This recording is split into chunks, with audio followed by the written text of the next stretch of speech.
જય ગૌ માતા, વંદે ગૌ માતરમ. મિત્રો, ગાય ગામડું ને ખેતી એક અદ્ભુત વિષય છે અને અનંત વિષય છે જે ન સમજી શકાય એવો. તો આજે અમારા ફાર્મની મુલાકાતે મુંબઈથી એક પરિવાર આવ્યો છે. શું નામ છે ભાઈ તમારું? કુલદીપ. કુલદીપભાઈ. જોશી. શું કામ કરો મુંબઈમાં? Software engineer. અરે વાહ. તમારું નામ? કાજોલ જોશી. ઈલાબેન જોશી. અરે વાહ, બધા જોશી જોશી જ છે. શું વાત છે. તો અહીંયા ત્યાં મુંબઈમાં શું કામ કરો છો તમે? મારું ટ્રાવેલિંગનું છે, તો હું બધા છોકરાઓને સ્કૂલ કોલેજીસવાળાને ટ્રાવેલ પર લઈ જાઉં છું, ઇકો ટુરિઝમમાં, ઇન્ડસ્ટ્રીયલ વિઝિટમાં, લોંગ ટૂરમાં. બહુ સરસ. વાહ. તમે શું કરો? હું તો હાઉસવાઈફ છું, પણ આવી સંસ્થા મેં જોઈ નથી. આમ આટલું સરસ પ્યોર તમે જે દેશી તરીકેથી કરો છો ને, અમને બહુ મજા આવી. થેન્ક ખરેખર યુ. ગીર ગામડું અને ગાય એનું જતન તમે જ કરો છો. એમ તમે શું કરો? હું સોફ્ટવેર એન્જિનિયર છું. અરે વાહ, બહુ સરસ. તમે?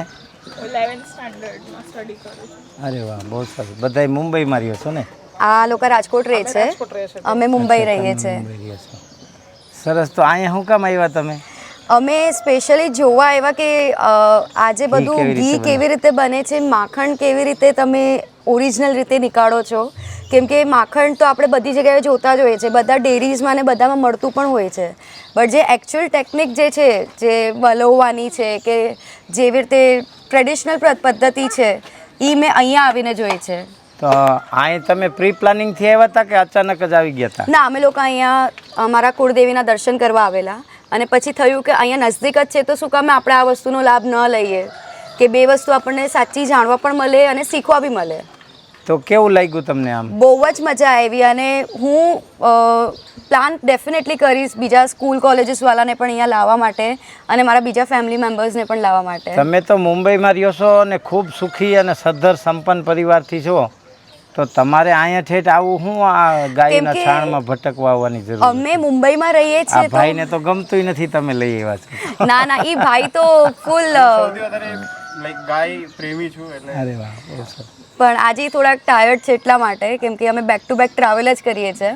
નહીં, નથી તો અહીંયા શું કામ લઈ આવ્યા તમે એમ? અમે એટલા માટે આવ્યા કેમ કે અમે જે જંગલમાં રહીએ છીએ, કોન્ક્રીટનું જંગલ કહેવાય છે, તો એમાં આવી ઓર્ગેનિક વસ્તુ અમને ક્યારેય મુંબઈમાં કે કોઈ બી શહેરમાં આપણે રહેતા હોય એમાં જોવા જ ન મળે. આ બધી વસ્તુ એક પ્રોપર ગામમાં ને આપણે એવી રીતે જોઈ શકીએ. બહુ સરસ. કેવું લાગ્યું? બહુ સરસ, મજા આવી અંકલ, અને અમે ડેફિનેટલી ફરીથી પ્લાન કરશું. આજે તો થોડુંક જલ્દી છે અમને લોકોને, ટ્રેન ને બધું છે એટલે, પણ અમે પ્લાન ડેફિનેટલી કરશું. બહુ સરસ. મિત્રો, તમે ગમે એવા શહેરમાં રહેવા વહી જાઓ, તમે ગમે એટલા ઘરમાં ટેકનોલોજી વસાવી લ્યો, 5 કરોડનો મોબાઈલ હાથના અંગૂઠામાં બાંધી દો, પણ તમારા શરીરને તંદુરસ્ત રાખવું, તમારા પરિવારના આરોગ્ય અને માનસિક શાંતિ માટે માત્ર ગાય ગામડું ને ખેતી. આપણે શહેરમાં રહેવાવાળાનો વિરોધ નથી કરતા, પણ ગાય ગામડું ને ખેતી એક એવી દિવ્ય ચેતના છે કે જે માણસની તંદુરસ્તીનું કામ કરે, આધ્યાત્મિકતાનું કામ કરે, પરિવારને એક રાખવાનું કામ કરે, શુદ્ધ ઓક્સિજન આપે, ગાયની સેવાય થાય, પ્રકૃતિની, પ્રાણીઓની, પક્ષીઓની, વૃક્ષોની, ચકલાચકલીઓની બધાની સેવા થાય, એવું માત્ર એક જ કામ છે ગાય ગામડું ને ખેતી. તો ખૂબ ખૂબ આભાર અને ફરી આવતા રહેજો. જય ગૌ માતા.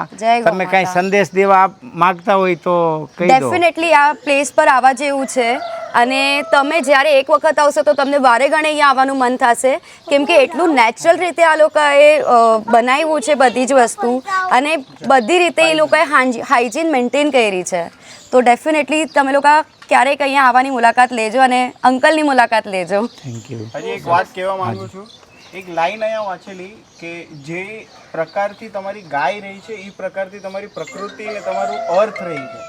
સો દેટ્સ વેર એ એક ટચ થઈ ગયું કે હા, મતલબ આ એક જે રૂટ કોઝ છે ને, એ ભીષ્મ પિતામહે અનુશાસન પર્વ મહાભારતમાં પાંડવોને ગાયનું મહત્ત્વ સમજાવતા કહ્યું છે કે જેવી ગાયની સ્થિતિ એવી એના માલિકની સ્થિતિ, જેવી એના માલિકની સ્થિતિ એવી એના સમાજની સ્થિતિ, જેવી સમાજની સ્થિતિ એવી આખા દેશની સ્થિતિ. એટલે કૃષ્ણ ભગવાનને ગાયો તો પ્રિય હતી ને, ગાયો.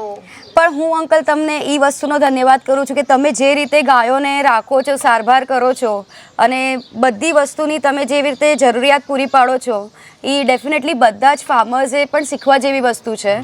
અને બધાને અહીંયા આવવાની મુલાકાત લેવાની જરૂરત છે. અહીંયા તો ગાય અમને પાળે છે, અમે ગાયને નથી પાડતા. એ તો વાત સાચી છે કે કોના નસીબનું આપણે કરતા હોઈએ આપણને કોઈને ખબર નથી.